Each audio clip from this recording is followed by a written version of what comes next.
أما بعد فأعوذ بالله من الشيطان الرجيم بسم الله الرحمن الرحيم ألف لام ميم ذلك الكتاب لا ريب فيه মাননীয় আজির এই সভার সভাপতি মহোদয়ের প্রমুখ্যে সদর অনুমতি শ্রদ্ধা শিক্ষাগুৰুসকল আৰু উজাইৰ বিভিন্ন প্ৰান্তৰ পৰা অহা সন্মানীয় অতিথিসকল, মই আপোনালোকৰ সন্মুখত আল্লাহৰ পবিত্ৰ কোৰানৰ সৰ্বপ্ৰথম পাৰাৰ পৰা এটি আয়াত তিলাৱত কৰিছো।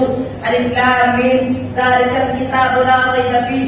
এই আয়াতৰ মাজত আল্লাহ ৰব্বুল ইজ্জতে কৈ আছে, এই পবিত্ৰ কোৰানখন এনে এখন কিতাপ যি কিতাপৰ মাজত কোনো সন্দেহ নাই।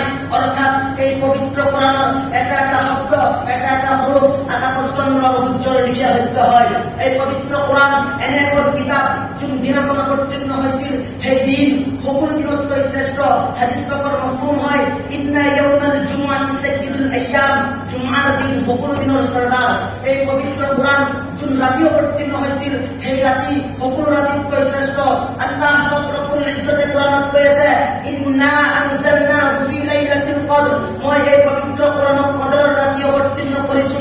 ওয়া মা আদৰাকা মা লাইলাতুল কদৰ, তোমালোকে জানা কদৰৰ ৰাতি কি? লাইলাতুল কদৰ খায়ৰুম মিন আলফি শাহৰ, যি ৰাতি 1000 মাহতকৈ শ্ৰেষ্ঠ। উপস্থিত ৰাইজ, ইয়াতে হেৰি নহয়, এই পবিত্ৰ কোৰান যোন মাহত অৱতীৰ্ণ হৈছিল এই মাহ সকলো মাহতকৈ শ্ৰেষ্ঠ। মাহৰ নাম হ'ল ৰমাদান, আৰু যাৰ ওপৰত অৱতীৰ্ণ হৈছিল সেইজন হ'ল আমাৰ আখিৰি নবী জনাবে ৰাসূলুল্লাহ সাল্লাল্লাহু আলাইহি ওয়াসাল্লাম।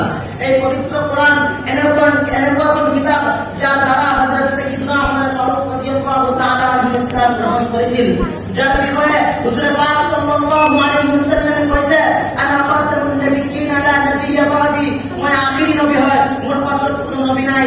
যদি মোৰ পাছত কোনো নবী হলেহেঁতেন তেনেহলে খলিফায়ে সানি হযরত সাইয়্যিদুনা উমর ফারুক রাদিয়াল্লাহু তাআলা আনহু নবী হৈ গলেহেঁতেন। কবিসকলে কয় यही वो किताब है जिसकी कोई मिसाल नहीं, यही वो किताब है जिसकी कोई मिसाल नहीं, यही वो कलाम है जिसको कभी सवाल नहीं। এই পবিত্ৰ কোৰান এনে এখন কিতাপ যি কিতাপৰ সংৰক্ষণৰ দায়িত্ব আল্লাহ ৰব্বুল ইজ্জতে নিজে লৈছে। কোৰানত কৈ আছে ইন্না নাহনু নাযালনা যিকৰা ওয়া ইন্না লাহু লাহাফিজুন, মই এই পবিত্ৰ কোৰানক অৱতীৰ্ণ কৰিছো আৰু এই পবিত্ৰ কোৰানৰ সংৰক্ষণৰ দায়িত্ব মই আল্লাহ নিজে হয়। আৰু এই পবিত্ৰ কোৰানক আল্লাহ ৰব্বুল ইজ্জতে এনেদৰে হিফাজত কৰি লৈছে যে হাফিজসকলে কোৰানৰ শব্দ, কোৰান পঢ়াৰ তৰিকা, সলিকা, লফজ, হেজা সকলোবোৰ নিজৰ বুকুৰ মাজত সংৰক্ষণ কৰি লৈছে।